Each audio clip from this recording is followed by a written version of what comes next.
Hey guys, it's Ethan. I got an email from one of my subscribed members of my community yesterday that they will be moving school districts this coming school year, and they want to know what they should be doing to prepare for that or anything they should know. So today's video, I'm just address that question, and I'll also tell you the number one mistake that I see people make when doing this. If you aren't a subscribed member of my community yet, please hit the subscribe button right now so you get updates when I post more videos like this one. And if you guys want to save more on taxes in the future, check out my tax-free masterclass with the link in the description below. All right, so you're moving school districts. Typically, you're going to be doing it either because you're either moving places or you're going for more money. So the number one mistake I see when people move school districts is when people on Plan 3 change their contributions to a higher amount. So a lot of people will move for school district and they'll bump their Plan 3 savings from 5% up to 15 or 10%. Now, a lot of people will be thinking, well, what's the problem with that? Isn't saving more a good thing? And it is. The problem is because Plan 3 locks you in, now you're basically locking yourself into a higher monthly contribution. And should something go wrong in the future, you have some weird bill or something goes wrong with your family, you need every dollar you can get, you can't get that money out. You can't go back down in your contributions. So while yes, you should be saving at least 15%, having it put into a place that doesn't allow you to decrease it should something come up kind of puts you in a bit of a tight spot in the future, and I've seen it happen. And this is especially true for those young people out there who are planning on buying homes or starting a family, where in the future your budget's going to change a bit and you might need that money down the road. So my recommendation when you're moving school districts, if you're on Plan 3, is do the minimum. Just go to 5%. Lock yourself into the lowest amount possible, because remember, you can always save above and beyond anywhere else.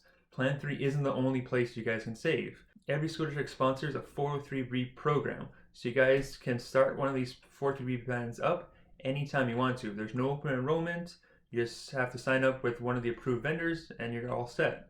The nice thing with 403Bs is the contributions are flexible. You can change them any given month, so it gives you the flexibility that you need. The other reason why I don't want you to put more money into the Plan 3 contribution is because your future tax bill is going to be much, much higher. If you haven't seen one of my tax videos yet, I'll post the link up here. Go ahead and check that out. The skinny on it is, in the future, pre-tax investments are going to be 100% subject to tax. And the way our country's pumping money out here, taxes are pretty much a sure thing to go up in the future. And you may have to foot a higher tax bill down the road in your retirement.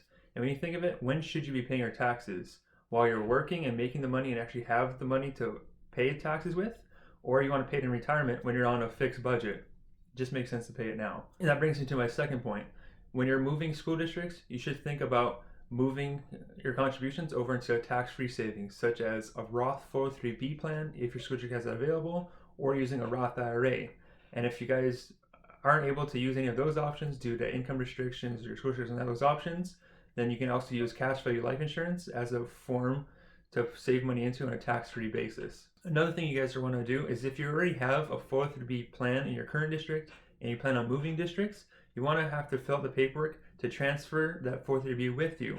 It's called doing a 403B transfer. You should have to contact the company your 403B is with, and they can help you facilitate that process to move it over to your current district, and you can keep adding money into that plan. All right, so remember, if you're moving school districts, one, make sure you're going to bump your Plan 3 contribution down to the minimum of 5%, just to give yourself some more flexibility should something come up down the road. Two, any other money you're going to be putting away per month should be going towards a tax-free account. Roth IRA, Roth 403B, cash value life insurance. That's going to give you a lot more tax-free growth down the road and save you a ton of headaches. And three, if you currently have a 403B plan in your current district, make sure you fill the proper paperwork to take the plan with you, because it will not follow. And I've seen it way too many times where people have 2 to 3 different 403Bs in different districts, and it makes it a nightmare to get out down the road. Make sure you check out the tax-free masterclass here below, and remember that your future depends on what you do today.